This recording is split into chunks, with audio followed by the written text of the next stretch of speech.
The next item of business is a statement by Fergus Ewing on creating a sustainable future for crofting. The Cabinet Secretary will take questions at the end of his statement, so there should be no interventions or interruptions. I call on Fergus Ewing. Cabinet Secretary, 10 minutes, please. Presiding Officer, crofting has a special place in the cultural heritage of Scotland and lies at the heart of many of Scotland's rural communities. Without a crofting sector, much of rural Scotland would not be the place that we have all come to know and to love.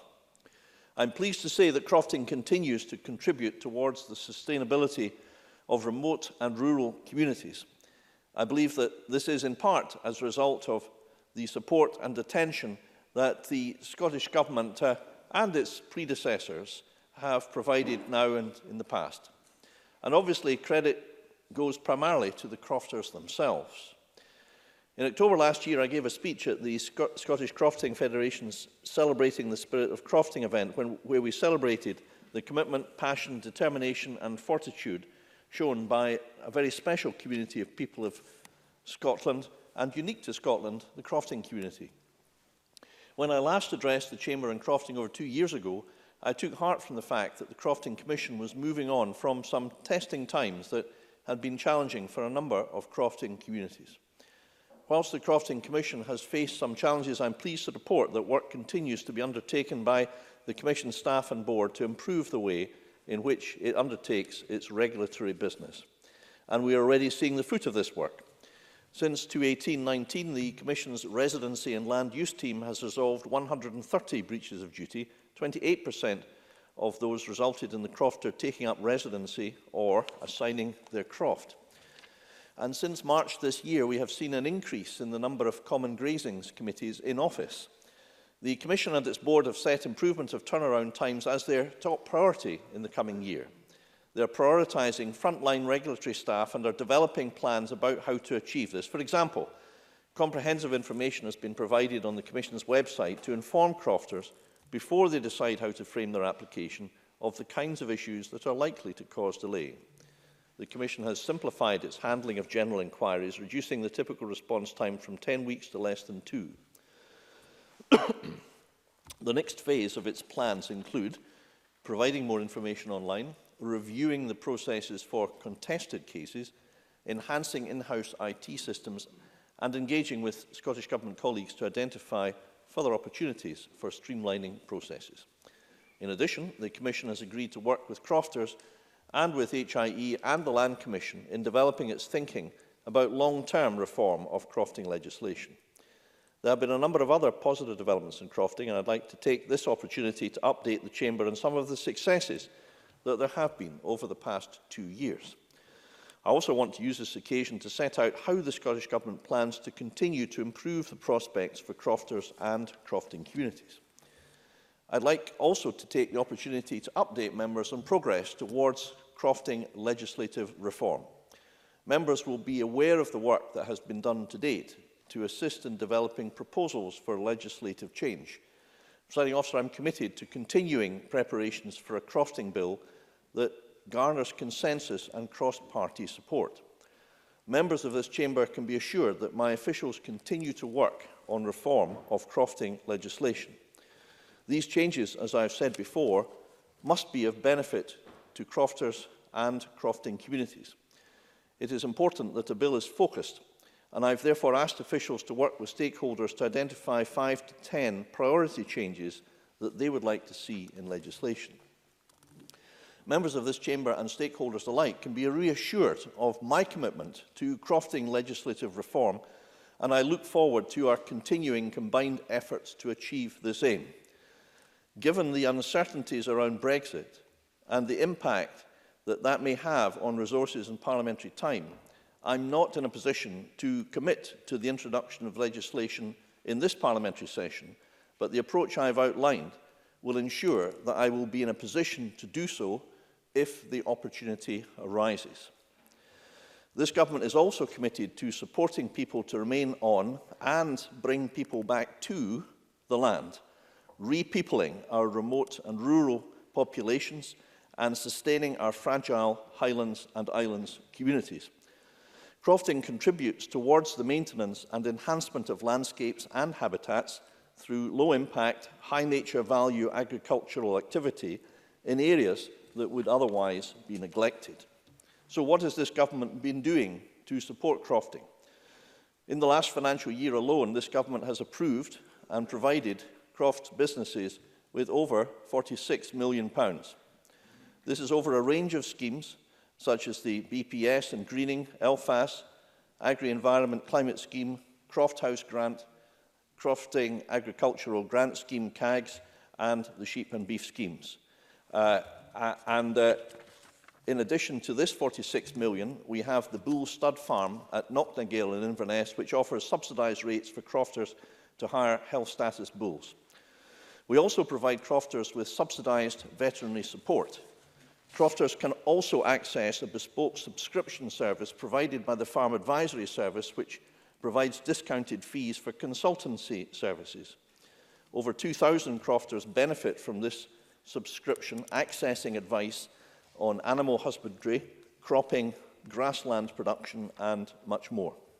There are also the forestry grant schemes, many of which are suitable for crofting businesses. And then there is LEADER, which has helped fund many croft-based projects. So as you can see, Presiding Officer, this government is committed to investing and supporting crofting and crofting activities. And key to this is enabling more people to live on and to work their land. Since 2007, we have approved £20 million in Croft House grants for croft housing, helping to build and improve over 960 homes for crofters and their families. Take, for example, George Reid and his partner Janice, an active crofting family in the village of Tainult, who now have a herd of 17 suckler cows at Brow Croft, a young family who, with the help of a Croft House grant, have managed to add a further 2 bedrooms and a utility room to their existing 1-bedroom house. By continuing to support those families that would not otherwise be able to live in the remote and rural parts of Scotland and work their crofts without grant funding, we help strengthen our crofting communities. Allied to this, crofters can also access the Scotland Self-Build Loan Fund, which offers loans of up to £175,000 to help with construction fees for self-build projects, a scheme that can be used in conjunction with the Croft House Grant, which offers grants of up to £38,000. But I recognise there is always more to do to ensure we create the conditions for our crofting and rural communities to grow and thrive. Attracting new entrants to crofting is critical to its future. With new entrants and youth comes new practices, innovation, and also an enthusiasm that energises the sector. We all know that crofting is far more than just a form of land tenure, and to class it as such would be missing how and why it has endured. For many, it is a way of life, and it needs that blend of experience and youth. In 2018, we saw over 200 new entrants into crofting, over 1/4 of whom were 40 or younger, and this year we have already seen over 90 new entrants. But more can be done. So my officials are currently working with stakeholders to develop a new entrants project that will provide the necessary guidance and support to create opportunities for new entrants. One of the issues to be tackled will be succession planning. This new project will form but one element of the National Development Plan for crofting, which will be published in the coming 12 months. Crofting does need to be underpinned with the right framework to address future needs. The plan will set the long-term strategic direction for crofting, highlighting the core elements necessary to ensure that crofting remains at the heart of our rural and remote communities. The plan, which will be discussed further at the October Crofting Stakeholder Forum, will contain the following outcomes and methods: a blend of what we want crofting to achieve and what is needed for crofting to reach its full potential. Population retention and rural cohesion, create opportunities for new entrants, coordinated public sector promotion of crofting, economic opportunity and growth, environment and habitats, and regulation. Presiding Officer, let me finish by saying that whilst we continue along this period of uncharted business, the Scottish Government remains firmly committed to the future of crofting. The Government is proud of our heritage in crofting, and we are committed to working together with crofters in the shared desire to secure that future. Excuse me.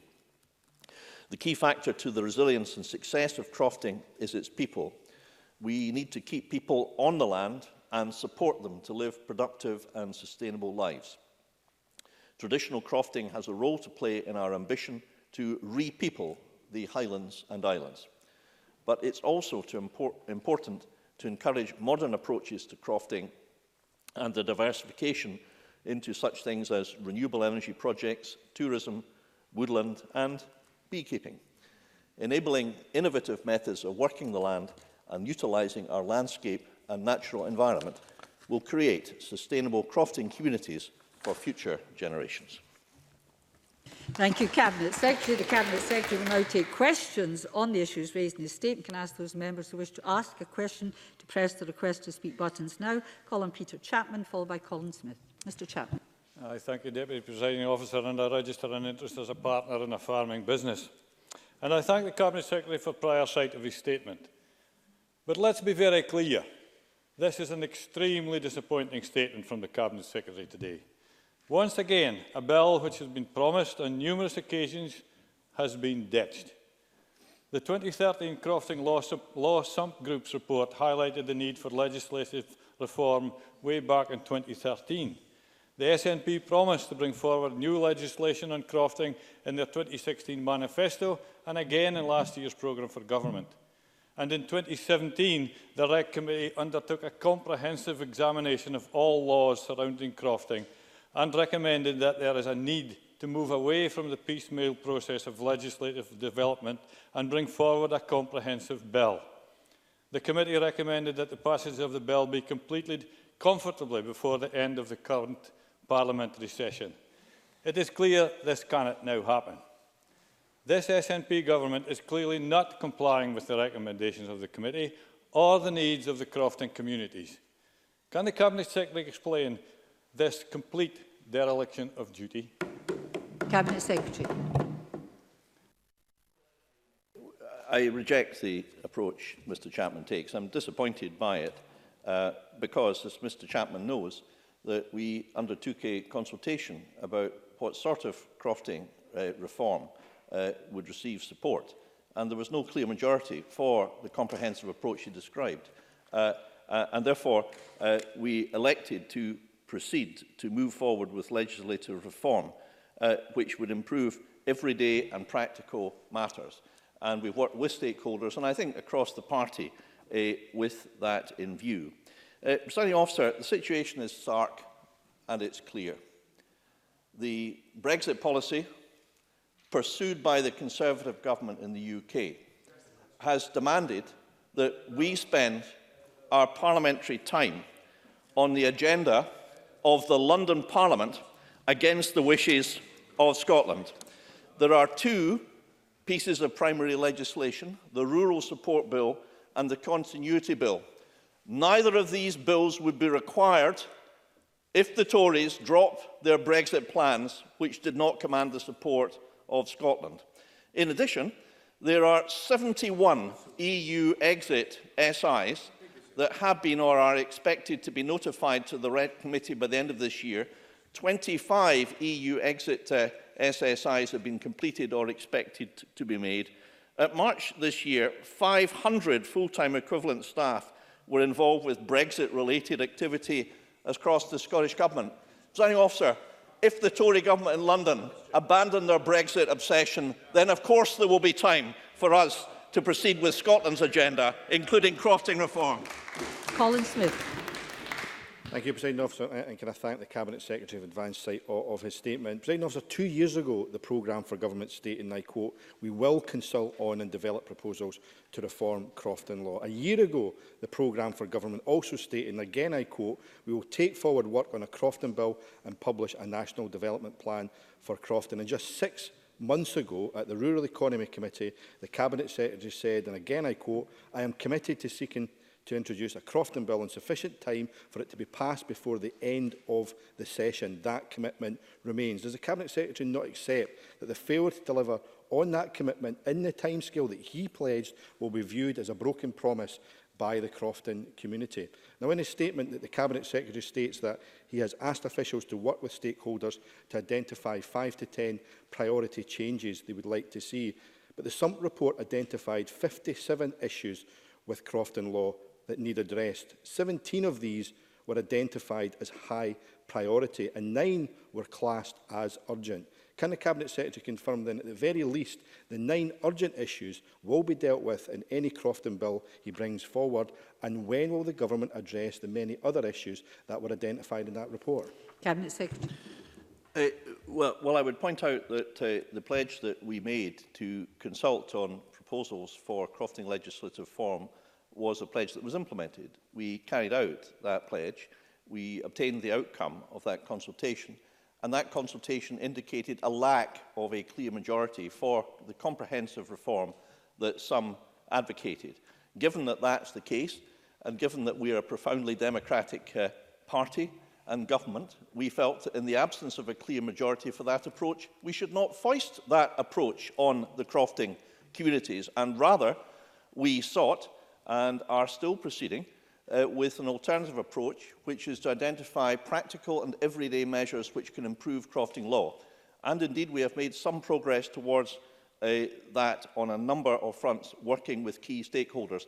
Presiding Officer, it is my desire and wish that we proceed with a Crofting bill in this session of Parliament. I profoundly wish to deal with that, and I'm proceeding on the basis that, provided we can secure the parliamentary time to do so, then we will certainly endeavour to bring forward a Crofting bill.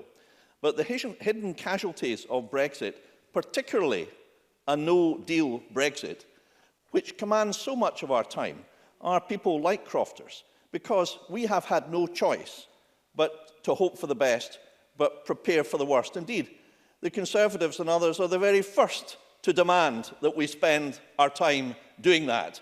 Having granted the request, doing precisely that, they're now complaining and moaning and whining again because they can't accept the consequences of their own desperate no-deal Brexit plans, which is seeing the resignation increasingly of more and more of their members in Westminster, although none of them in Scotland seem to have the gumption to resign from anything. Thank you. I have 11 members wishing to ask questions. I want short questions, key words, questions and short, and succinct answers, please. Gail Ross, followed by Donald Cameron. Thank you, Presiding Officer. I agree that the Crofting Commission is working better than it was, but there remain some challenging issues to address, not least the weak diversity in the makeup of commissioners.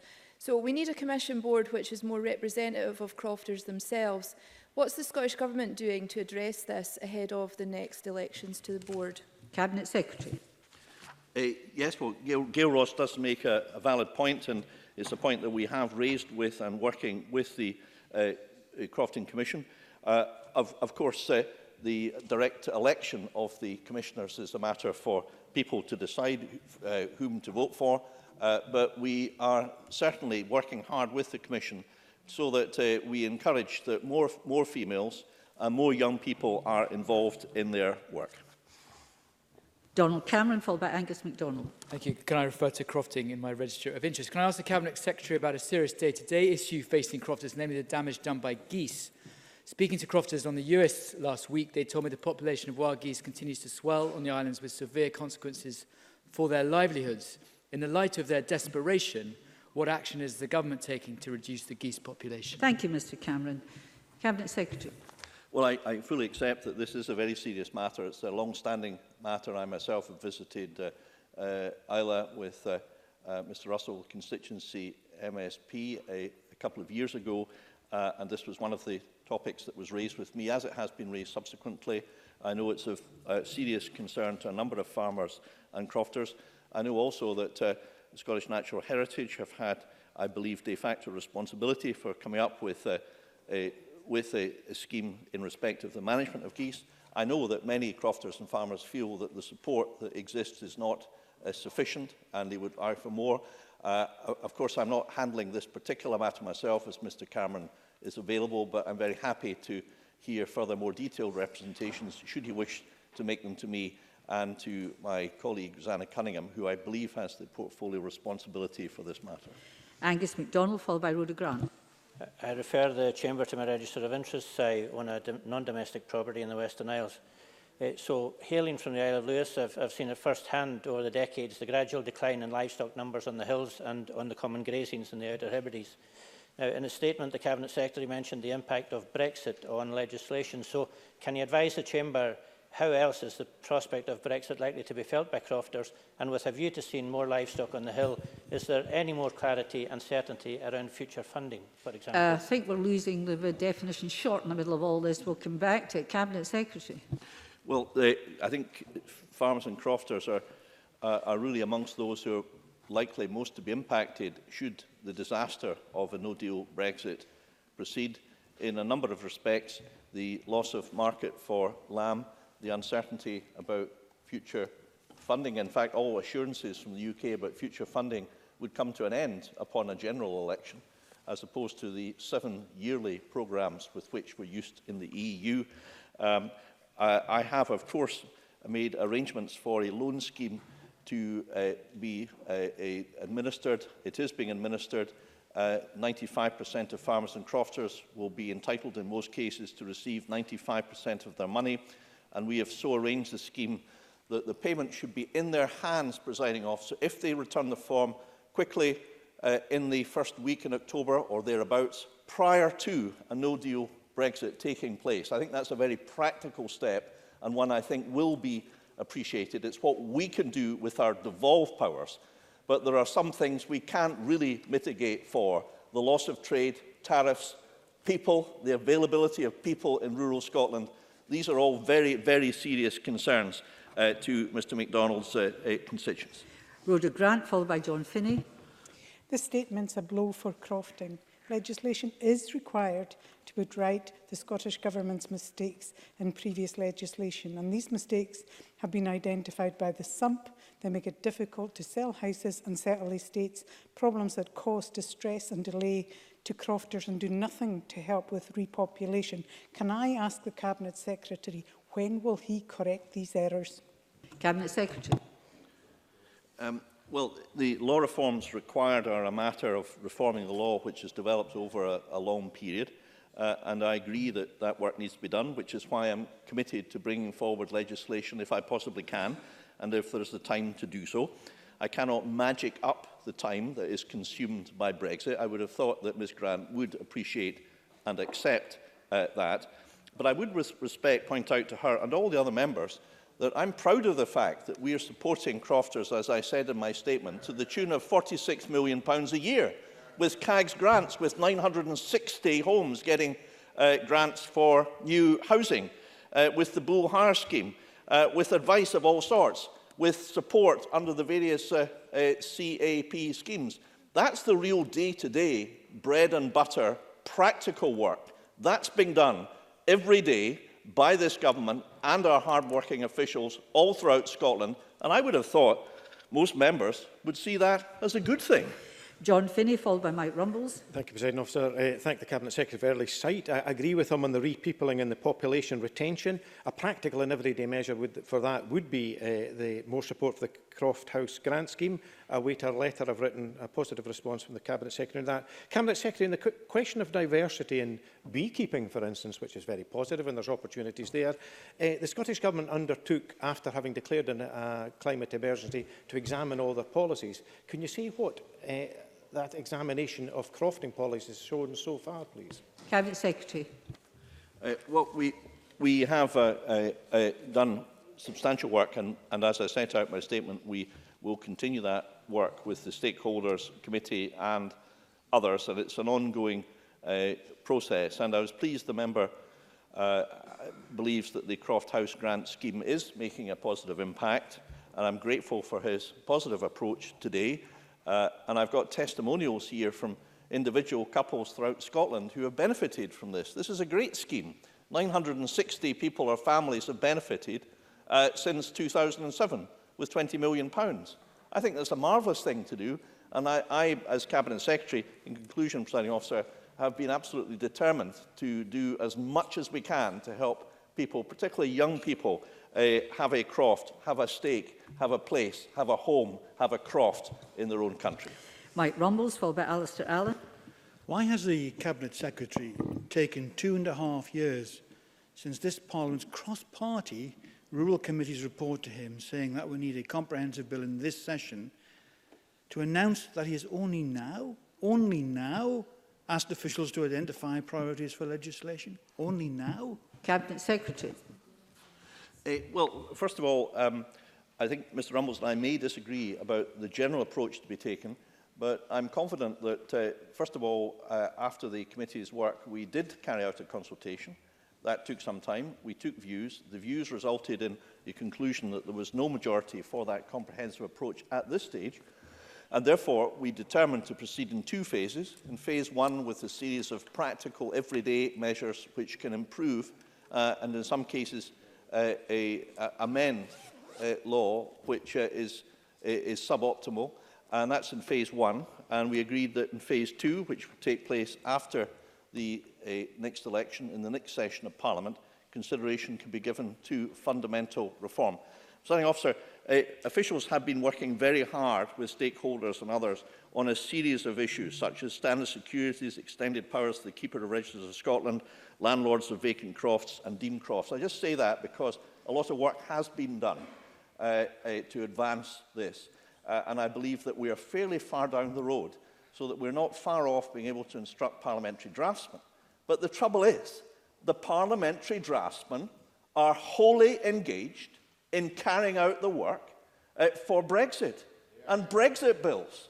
So you can't expect people to do other work when the Brexit agenda of the Tory government is taking up so much time. In fact, Amber Rudd, when she resigned from the Tory party, said that 80 to 90% of the UK government's whole time is being spent on Brexit. So I do hope Mr Rumbles will agree that we are in a situation which is extremely difficult for us to achieve what the people of Scotland and crofters wish, and it's certainly not of our making. Alistair Allen, followed by Edward Mountain. I am disappointed to hear about the problems timetabling a bill, though it is pretty clear the impact that Brexit is going to have on planning any legislation. It's good to hear that the Cabinet Secretary remains open to individual fixes to anomalies in crofting legislation, of which there remain no shortage.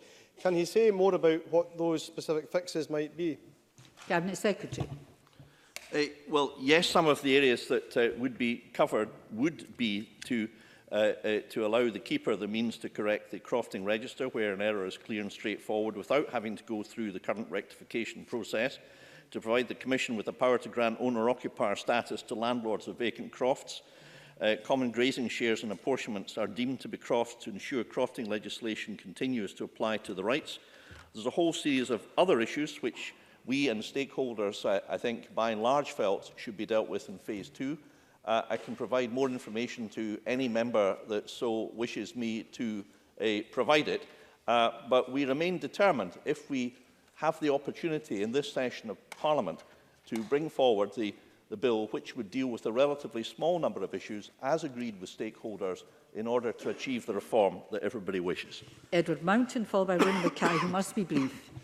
Thank you, Presiding Officer, and I refer members to my register of interest. At the Rec Committee inquiry in 2017, Cabinet Secretary, you undertook to look at making more areas of common grazing available for new croft. What have you done to deliver on this? Cabinet Secretary. Well, as I've said, the phase one bill issues which we're looking at would include a proposal for a new common grazing company structure. Any change to a new structure or to become companies limited by guarantee would, however, have to be addressed through UK legislation. So that makes it difficult for this Parliament because it's ultra vires. Well, actually, Mr Mountain, yes, it would. So that is one particular area, complex area, where, well, Mr Mountain is carrying on a sort of muttering fusillade, as is usual, a presiding officer. But I can assure him that these issues have received consideration, as is correct. That particular issue involves partly reserved areas, which is hard which this Parliament can't deal with. But the main problem, as I've described, that we cannot proceed with crofting legislation unless we can identify sufficient time in our parliamentary timetable, and the work that we require to do, and Mr Mountain wants us to do in relation to Brexit, is making that very difficult or impossible. Ronan Mackay, briefly.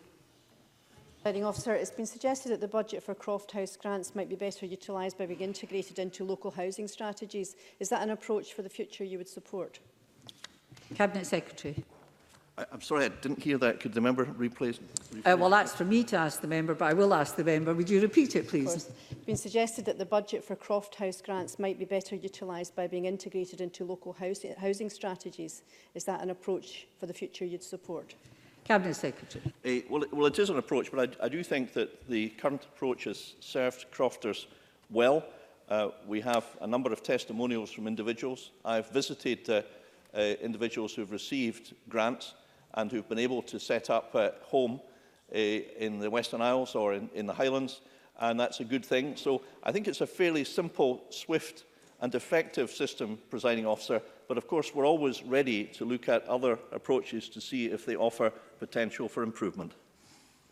Thank you. That concludes the question. I apologise to Claudia Beamish and Richard Lyle, whom I failed to call. We have to move on to the next item of business. There will be a short pause while the front bench takes their places.